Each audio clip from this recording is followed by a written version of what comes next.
इस देश के मजदूरों के कल्याण के लिए, गांव के विकास के लिए, देहात में की दिशा और दशा बदलने के लिए जो 20 साल पुराना मनरेगा कानून था, उसके विभिन्न क्लॉजों में संशोधन करते हुए विकसित भारत जी राम जी एक विधेयक पार्लियामेंट में बहुमत से पास किया, जिसमें लगभग 48 घंटे चर्चा में राज्यसभा और लोकसभा में उसके बिंदुओं पर विस्तार से चर्चा हुई। विपक्ष केवल विरोध करने के लिए इसका विरोध कर रहा है, संसद में भी किया, कुछ जगह नाराजगी प्रदर्शन भी हुआ। तो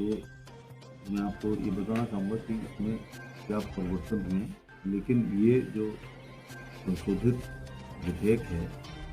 इसमें इससे वास्तव में राज्यों की एक ऐसा केंद्र का और मनमानी राज्य की, और राज्यों में भ्रष्टाचार और प्रधान लोग अपने मतदाताओं के ही लोगों को काम देना, उसमें पारदर्शिता न होना, अंगूठे इत्यादि किसी के भी लगा लेना, और ज़्यादातर अर्थवर्क ही हुआ है जो एक साल में यदि एक वर्षा हो गई है तो उसका फिर आकलन भी नहीं हो पाया।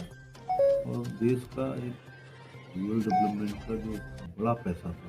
मुझे लगता है यही सबसे बड़ा पैसा था, वो पानी में बह जाता था। कई बार पानी में नहीं बहता था, लेकिन बहा दिया जाता था। पूरी अकाउंटेबिलिटी तय करने के लिए, पारदर्शिता लाने के लिए इसमें संशोधन के साथ पेश हुआ है, तो उसके कुछ प्रावधान रखा हुआ है। इन योजनाओं के एक तो पहले से भी योजना थी, ग्रामीण भूमि रोजगार गारंटी कार्यक्रम, जवाहर रोजगार योजना